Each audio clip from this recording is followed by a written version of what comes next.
Housing market என்றது பல விஷயங்களில் பாதிக்கிற ஒரு விடயமாக உள்ளது. ஹவுசிங் மார்க்கெட்டுக்கு பல ஃபேக்டர்ஸ் ஹவுசிங் மார்க்கெட்டை எஃபெக்ட் பண்ணுறதுக்கு காரணமாக உள்ளது. அதாவது இன்ட்ரெஸ்ட் ரேட் நம்பர் 1 உள்ளது.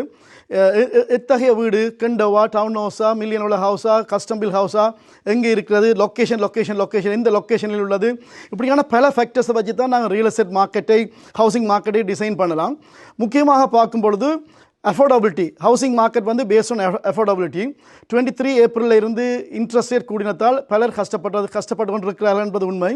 அந்த மார்க்கெட் திருப்பி ரீபவுண்ட் பண்ணப்பட்டு வந்து கொண்டிருக்கின்றது. பொதுவாக சொல்லப்போனால் ஹவுசிங் மார்க்கெட் ஹவுசிங் என்பது நாங்கள் ஒரு வீட்டை வாங்கி இருப்பதற்காக உருவாக்கப்பட்டது. அதை நாம் இன்வெஸ்ட்மெண்ட்டாக மாற்றினது எமது தவறுன்றும் கூடலாம். ஒன்றுக்கு மேற்பட்ட பல வீடுகளை வாங்கினது. அந்த பேட்டம் வந்து ஹவுசிங் மார்க்கெட்டில் வந்து ஓவராலாக ஹவுசிங் மார்க்கெட் ஒன்றாரியோல் வந்து இந்த ஜூனுக்கு பிறகு மார்க்கெட் ரீபவுண்ட் பண்ணப்படுறதுக்கான சாத்தியக்கூறுகள் சகலதும் உள்ளன. காரணம் இன்ட்ரெஸ்ட் ரேட் குறைஞ்சு வர்றது. கெண்டோ மார்க்கெட்டில் வந்து ஒரு இஷ்யூ இருக்கும் என்று நினைக்கிறேன். காரணம் கெண்டோ மார்க்கெட் வந்து 60% more investors based on investors.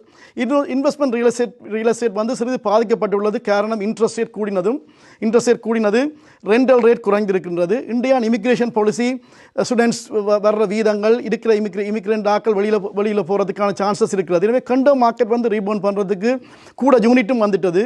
எனவே கெண்டோ மார்க்கெட் வந்து ரீபவுண்ட் பண்ணுறதுக்கான சான்சஸ் கொஞ்சம் காலம் எடுக்கலாம்.